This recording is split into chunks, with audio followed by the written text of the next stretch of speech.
Ó, então, sem maiores delongas, Coríntios, porque já é manifesto que vós sois a carta de Cristo, ministrada por nós. Vou ler tudo, pronto, eu vou ler do versículo 1, pronto, melhor. É um texto pequeno, eu vou ler tudo. Então, Coríntios 2, tá certo? Desculpa, segunda epístola aos Coríntios, capítulo 3, versículo 1, vou começar daqui. Porventura, começamos outra vez a louvar-nos a nós mesmos? Ou necessitamos, como alguns, de cartas de recomendação para vós? Ou de recomendação de vós? Vós sois a nossa carta, escrita em nossos corações, conhecida e lida por todos os homens. Porque já é manifesto que vós sois a carta de Cristo, ministrada por nós e escrita não com tinta, mas com o Espírito do Deus vivo, não em tábuas de pedra, mas nas tábuas de carne e de coração. E é por Cristo que temos tal confiança em Deus. Não que sejamos capazes por nós de pensar alguma coisa, como de nós mesmos, mas a nossa capacidade vem de Deus. Olha que fala profunda de Paulo, gente. É o que eu digo sempre para vocês. Paulo falaria isso depois, né? Eu de mim mesmo nada posso, né? Mas o Cristo que vive em mim pode muita coisa. Então é a mesma coisa. Você pode estar capenga, mas Deus atua através de você capenga. Nós vamos falar sobre isso. Eu tenho um monte de defeito, mas apesar dos meus defeitos, Deus atua através de mim. Chico Xavier, veja, Chico psicografou mais de 500 obras. Imagina, um trabalho gigante. A gente tem falado muito do Chico nos últimos dias. Ele, no seu aniversário de 80 anos, né, ele declarou para amigos íntimos, está registrado em alguns livros de suas biografias, dizendo que ele se arrependia, vejam só, de não ter aproveitado bem o tempo dele na Terra.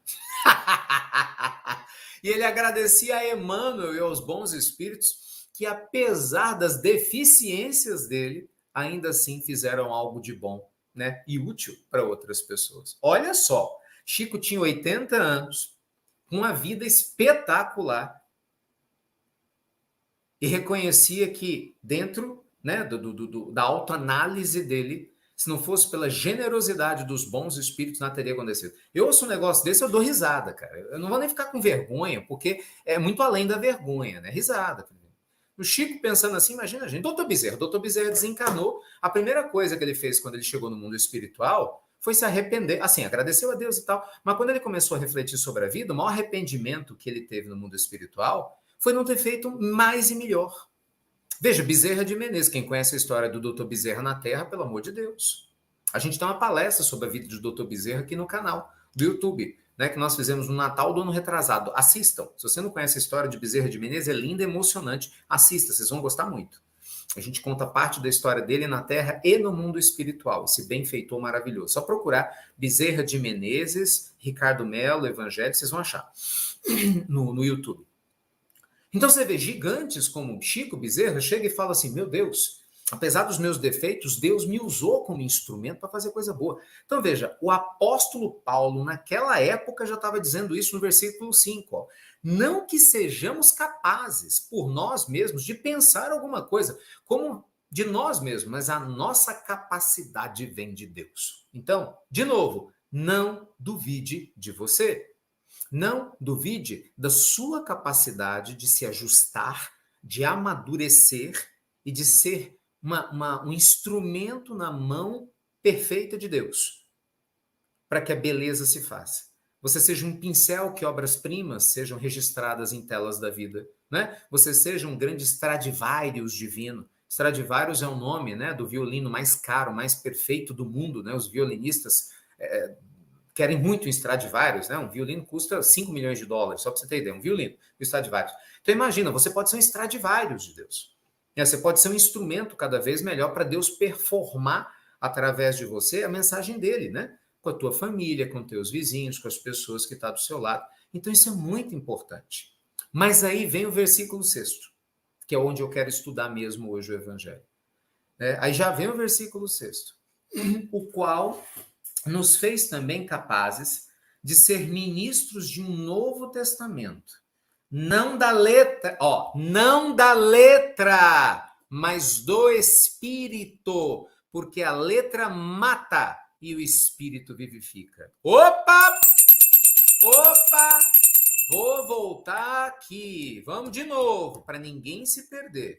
Olha o conjunto do que Paulo está dizendo aos Coríntios, no versículo 5 e 6. Ele está dizendo o seguinte: eu de mim mesmo nada posso, mas Deus flui através de mim. E eu posso potencializar tudo isso não sendo escravo da letra, mas deixando o espírito vivificar, quer dizer, falar por mim. Paulo é contra o radicalismo daqueles que seguem exageradamente a letra. Nós vamos falar o que é que significa isso, que é a base do fundamentalismo de qualquer coisa, de qualquer situação, né? Então, vou ler de novo os 2 versículos, tá? Para quem deixou passar batido. Não que sejamos capazes por nós de pensar alguma coisa como de nós mesmos, mas a nossa capacidade vem de Deus. Beleza. O qual nos fez também capazes de ser ministros de um novo testamento. Olha só, ele está dizendo que Deus nos fez capazes de sermos intérpretes, ministros de uma nova forma de ler a vida, né? O Novo Testamento é uma forma de interpretar a vida e não da letra. Tá aqui, não da letra. Olha aqui, vocês vão entender o contexto disso na cultura judaica, mas do espírito, porque a letra mata e o espírito vivifica. Gente, vamos entender o contexto dessa fala de Paulo. Paulo era judeu, tá? Eu não sei se tem amigos judeus aqui conosco, mas muita gente não conhece a cultura judaica. A cultura judaica é uma cultura bastante antiga em termos de humanidade, né? Nós temos aproximadamente hoje em torno de 20 milhões de judeus no planeta. É um povo muito focado, muito determinado. É um povo que passou por inúmeras dificuldades, né? Indiscutivelmente, a gente conhece as histórias bíblicas, mas não só, até chegar no Estado de Israel. Só para vocês terem noção, mais de 50% dos prêmios Nobel no planeta, mais de 50%, vem de cientistas ou, enfim, profissionais judeus. Você acha que isso é por acaso? Boa parte dos banqueiros do mundo, ou pessoas bem-sucedidas, são judeus. Você acha que isso é por acaso? Veja, tem 20 milhões, a Terra tem quase 9 bi, na verdade deve ter passado de 9 bilhões, e você tem uma quantidade pequena de pessoas que influencia tanto o mundo. Por quê? Porque a cultura é forte. Então a cultura judaica merece respeito, carinho, eles seguem a Torá, né? Principalmente os 5 livros, o Pentateuco de Moisés específico, né? Desculpa, o Pentateuco bíblico, os 5 primeiros livros da Bíblia, os ensinos de Moisés. Então, o judaísmo, ele merece todo o nosso respeito, todo o nosso carinho. E a gente precisa entender algumas coisas. Porque às vezes a pessoa tem receio, não, porque os judeus não reconhecem Jesus. É uma outra história, um dia nós falamos disso. Mas eles reconhecem Jesus como um grande profeta. O fato é, na época do Cristo e, consequentemente, depois, né, de Paulo, como que a doutrina judaica funcionava? Existiam os 10 mandamentos, que eram as leis básicas, né, nos quais os judeus se baseavam, né, os 10 mandamentos, que mediunicamente Moisés traz lá do Monte Tabor, do Monte Sinai, e, consequentemente, inspirou, né, a travessia do povo judeu lá do deserto, aquela coisa se libertando, né, do jugo dos egípcios. E aí nós tivemos o processo, né, da distribuição das 12 tribos, a formação das 12 tribos de Israel, cada um indo para o canto, mas a cultura judaica ela foi sendo mantida, a estrutura, a essência, em cada grupamento. Eles tinham diferenças entre si, semelhanças e diferenças entre as 12 tribos de Israel, mas a essência estava ali, né? Sempre buscando, acreditando no Deus único. Não é à toa que Jesus vem e reencarna nessa região devido a essa crença no Deus único, que com certeza facilitou todo o processo, né? Emmanuel conta essa linda história em A Caminho da Luz, mostrando a importância, né, que o povo judeu, o povo hebreu, teve nesse contexto. Como que eles analisavam as leis? O que acontecia? O judeu ele tem a figura do rabino, né? Não sei, vira e mexe aparecem judeus amigos aqui que acompanham o evangelho. O judeu tem a figura do rabino. O rabino é uma pessoa extremamente bem preparada, que conhece as escrituras judaicas, é preparado dentro da cultura judaica e é reconhecidamente um homem sábio, né? Normalmente é um homem sábio, uma pessoa sábia, reconhecido dentro da comunidade judaica, em que as pessoas buscam conselhos, buscam apoio. Então, era muito comum o rabinato, né? O que é essa expressão de rabinato? Rabinato era o conjunto daqueles rabinos ou, né, doutores da lei que seguiam a sua sequência, eles iam lendo e fazendo livres interpretações a respeito dos 10 mandamentos. A essência estava lá. Então, por exemplo, quando Jesus chega e fala, não vim destruir a lei, mas cumpri-la, Jesus, o que ele estava sendo? Jesus é conhecido como Rabi, não é? Veja que quando tentavam Jesus, se dirigiam a Jesus como Rabi. Por quê? Porque Jesus estava dando uma nova interpretação as leis. Então Jesus ele mostrou o amor ao próximo, amar a Deus sobre todas as coisas. Jesus complementa, e o próximo como a ti mesmo. Então ele amplia. Então, naquela época, os rabinos faziam isso, eles se reuniam em contendas, em debates públicos, dentro das sinagogas, dentro do grande templo de Jerusalém, para falar livremente sobre as escrituras e sobre os hábitos da vida. E assim a doutrina judaica ia sendo construída. Então, veja só, Paulo, judeu como ele era, poliglota, Paulo falava 5 idiomas, Paulo tinha origem grega, Paulo era um cara espetacular, extremamente capacitado e inteligente. Paulo, ele, obviamente, ele passa a se conectar com Jesus, né, com o espírito de Estevão. Quem conhece a história de Paulo e Estevão, magistralmente contada por Emmanuel, sabe que o espírito de Estevão, São Estevão dos católicos, né, dos nossos irmãos católicos, Estevão se tornou o espírito guia de Paulo a pedido de Jesus. Então, assim, Paulo apedreja Estevão, né, ele cria um contexto para apedrejamento de Estevão. Estevão que ia ser seu cunhado na terra, olha que história, né? Paulo era apaixonado por Abigail, né, que era irmã de Estevão, só que ele não sabia. E aí, por uma série de conjunturas, né, por causa da inveja dele, quando ele era Saulo ainda, ele não era Paulo ainda, ele era Saulo, ele estimula, ele fomenta o aprisionamento de Estevão, o apedrejamento. Estevão desencarna, Estevão perdoa Paulo, e Jesus pede a Estevão que orientasse Paulo na sua jornada terrestre. A história é linda demais, gente. História de amor, de perdão. Então, Paulo, ele está falando o que nesse evangelho? Ele diz o seguinte, olha, a letra, ela existe, mas você tem que interpretar essa letra, você não pode levar tudo ao pé da letra. Muita gente não sabe, né? Mas boa parte da minha vida, ou uma parte importante da minha vida, eu passei, né, na faculdade de Direito. E eu me lembro, né, na faculdade de Direito, pois é, eu estudei Direito, na UFMG, em Belo Horizonte. E eu me lembro na faculdade de Direito, quando a gente estudou os exegetas, né, que são aquelas, né, aqueles cumpridores da lei à risca. Então, exegeta, e a gente, né, tem isso em todos os supremos tribunais daqui do Brasil, de várias partes do mundo, não são todos os juízes que o são, mas muitos o são pessoas que cumprem a lei à risca, mesmo que a lei tenha caducado, mesmo que a lei não tenha fundamento, não tenha sentido. Por isso que eu acho que isso é erro. Eu não, Paulo acha, eu acho, um monte de gente acha. Você tem a lei como uma referência, mas você tem que analisar até que ponto que o contexto da lei é válido ou não é válido. Né? Daí você tem contendas jurídicas, né, no meio jurídico, não só brasileiro, mas internacional sobre isso. Até o Congresso mudar as leis, porque quem tem que legislar na democracia é o Congresso. Obviamente você vai seguir uma lei da década de 40, entendeu? Que não tem mais cabimento. Né? Na Inglaterra você tem um direito consuetudinário, né, que trabalha pelos costumes, vai analisando os costumes. Então, assim, você vai vendo um monte de coisas, você vai analisando um monte de questões. E aí a gente vai entendendo uma série de processos, gente. Uma série de processos. Uma série de processos. Paulo está dizendo do perigo de você ser exagerado. O exegeta é aquele cara exagerado na lei. Então você vê pessoas que leem a Bíblia e levam ao pé da letra. Não tem essa sensibilidade, entendeu? De interpretar o espírito da lei. Daí os radicalismos. Você tem pessoas que pegam livros sagrados, esquecem o contexto que eles foram escritos e levam ao pé da letra. Você tem noção como isso é perigoso? Isso é Paulo dizendo. Ele está dizendo, nós vamos interpretar a letra através do Espírito de Deus. Não é? Então, o que ele está falando? Você tem que ter sensibilidade. Não é? Para exatamente, Dani, a Daniela de Jesus está falando, os extremos são muito complicados. Deixa eu colocar aqui. Exatamente isso. Dani, a gente entra nos extremos o tempo todo. Então, vamos deixar bem claro, tá? Eu não estou dizendo que com isso nós não tenhamos que seguir leis, não se trata disso, pelo contrário. O bom senso nos coloca perante a lei divina. A lei divina é imutável. Só que as leis humanas, elas vão se transformando, não é?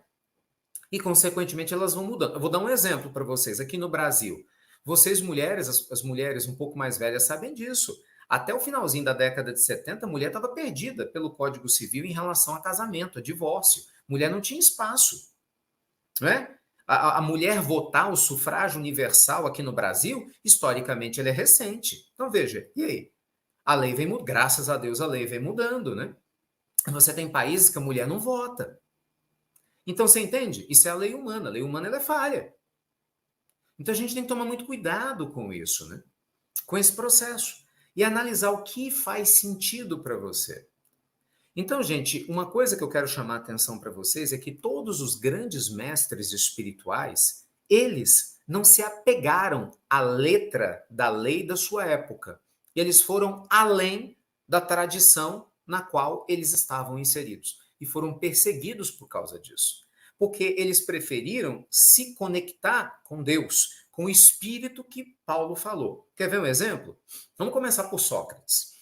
Sócrates, na época dele, em torno de 300 a 400 anos antes de Cristo, considerado um dos grandes, né, filósofos do passado, na fala, não sei se vocês sabem, mas no Evangelho segundo o Espiritismo, existe um estudo que Allan Kardec faz dos precursores, né, Sócrates e Platão. Platão que nós vimos ontem, que era, né, o espírito de Chico Xavier em uma de suas existências.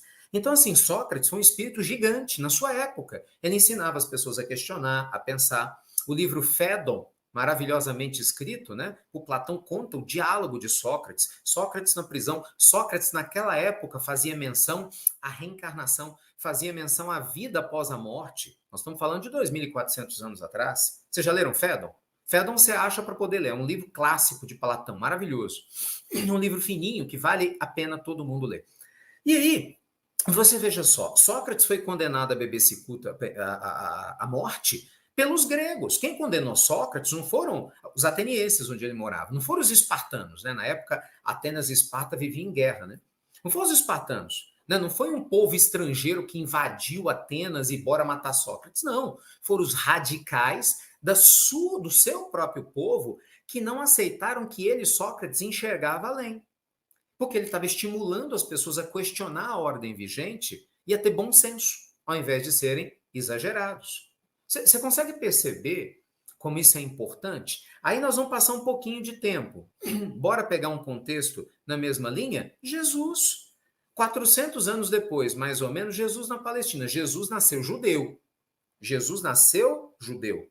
Cultura judaica, criação judaica, cresceu no meio dos rabinos, era considerado um rabino, mas Jesus transcendeu. Jesus trouxe uma visão do evangelho diferente. Jesus falou do amor. Né? A lei que era antigamente, que vigorava na época de Jesus, era o quê? A pena de talião, né? Lei do olho por olho, dente por dente. Lembra-se? Lembra-se disso? Né? Tinha um código de Hammurabi, né, que permitia, um dos primeiros códigos humanos, de leis humanas, que permitiam que as pessoas se vingassem. Olha que insanidade. Aí Jesus fala, não, tem nada disso não. A lei divina é amor. Te bateu uma face, oferece a outra. Gente, isso era loucura para o judeu. Nunca ninguém tinha falado isso. Entendeu? Jesus, ele questiona, os samaritanos, era a tribo judaica que sofria um preconceito do caramba. Jesus chega e fala, não, olha, o samaritano foi quem ajudou. Lembra da parábola do bom samaritano? Ele ironiza de maneira extremamente inteligente o hipócrita, e ele coloca que não importa a religião da pessoa, que no caso o samaritano era quem sofria preconceito, importa a atitude que você tenha, porque é a atitude que vai te levar até Deus. Então veja só você, Jesus também não foi entendido na sua época, foi para a cruz. Você vai caminhando, você vai ver isso o tempo todo. Mahatma Gandhi trouxe uma visão do hinduísmo muito mais ecumênica. Gandhi amava Jesus. Gandhi era hindu, conheceu Jesus, conheceu o Sermão da Montanha, se encantou. E Gandhi, veja só, foi assassinado por um radical da sua própria religião. Não foram os muçulmanos que mataram Gandhi, foi um hindu. Deu 3 tiros em Gandhi, em 48. Então veja só você, que há uma dificuldade das pessoas de se entenderem. Chico enfrentou muitas dificuldades como espíritas. Boa parte das perseguições que Chico recebeu eram de radicais do próprio espiritismo. A gente vê, por exemplo, eu gosto sempre de citar o Papa Francisco, não sei quanto tempo ele vai ficar conosco, mas com certeza vai passar para a história como um dos papas mais revolucionários, porque quem é que briga com o Papa? São bispos da igreja, que não concordam com a postura reformista do Papa, de coração aberto, inclusiva. Então, gente, cuidado com o radicalismo, porque a história mostra que todo radicalismo é tolice. Cuidado com essa coisa de seguir especificamente a letra. A gente tem que interpretar qual que é o contexto. Entende? Faz sentido perante a lei divina?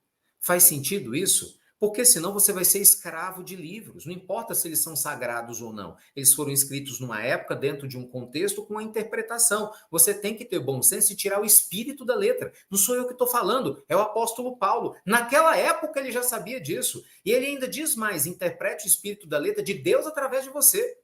Versículos 5 e 6 da segunda epístola aos Coríntios, no capítulo 3. Né?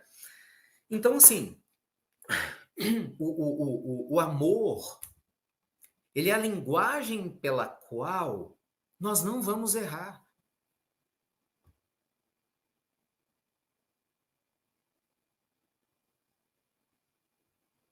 Quando você tiver dúvida sobre o que fazer, se pergunte o que mais se parece com a atitude de amor nesse caso. Um amor verdadeiro.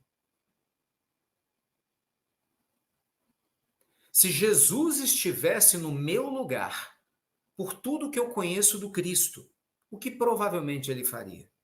Você vai perceber que dificilmente você vai errar. Que eu acho muito difícil você achar que Jesus falaria mal de alguém, que Jesus seria preconceituoso com o vizinho, que Jesus não perdoaria um parente que o agrediu. Dificilmente, por mais falta de bom senso que a gente tenha na vida, você vai dizer que Jesus roubaria alguém porque está com problema financeiro, ou faria mal a alguém porque brigou, porque está chateado ou depressivo, ou que Jesus ia encher a cara, entendeu? Para poder esquecer os problemas. Então, quando você coloca isso, o que Jesus provavelmente faria no meu lugar?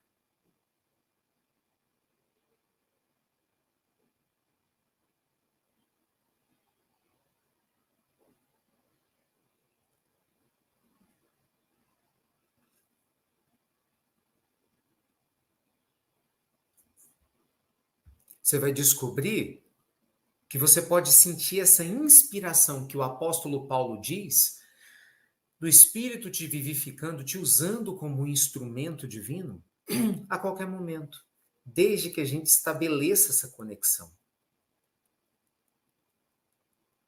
Você entende isso?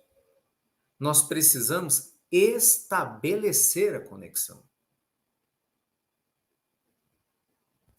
Porque quando a gente deixa passar batido, né, as conexões, a gente se esquece. De repente você acha que você está desconectado e não está. Gente, os espíritos amigos querem pessoas que amam. Pouco tá se lixando se você é analfabeto ou não, se você fala idioma ou não fala, se tem dinheiro ou não tem. Cara, isso para o mundo espiritual, isso é importante para a Terra, para a encarnação. Tem encarnação que a gente precisa de uma coisa e de outra. O mundo espiritual só vale a nossa alma, nem o corpo. O corpo é instrumento. Do pó viestes, ao pó voltarás. Isso já tá combinado, entendeu? Esse corpite novinho que vocês estão vendo aqui, ele vai voltar ao pó em algum dia. Fique tranquilo, suas pelanquinhas que você está aí triste com elas, não fique não. Suas pelanquinhas serão um lindo pó algum dia. Não? Nossos pés de galinha aqui, né? Sei lá, o galinheiro completo que tem no rosto, tudo isso vai virar pó. Isso não quer dizer nada, amigo. O crescimento espiritual, a conquista que você traz para o teu coração, para a tua vida, sua fé, sua alegria, isso te acompanha. A gente desencarna o corpo, fica o corpo espiritual, vai com a gente. E o corpo espiritual vai refletir toda sorte de luz e de bênçãos, toda generosidade, todo amor que a gente aprendeu a ter na Terra, você entendeu? Então, assim, o amor é a medida, gente. A letra é importante, eu não tenho dúvida nenhuma, mas ela nunca vai ser mais importante do que o amor. No dia que você esquecer disso, você cai. No dia que eu esquecer disso, eu vou cair de novo. Isso, Alessandro, ó, muita gente acendeu a esperança agora. A Alessandra disse, minha pochete vai virar pó. Tá vendo? Se não virar aqui na existência, a gente não conseguir tirar as pochetinhas, depois vira. A esperança.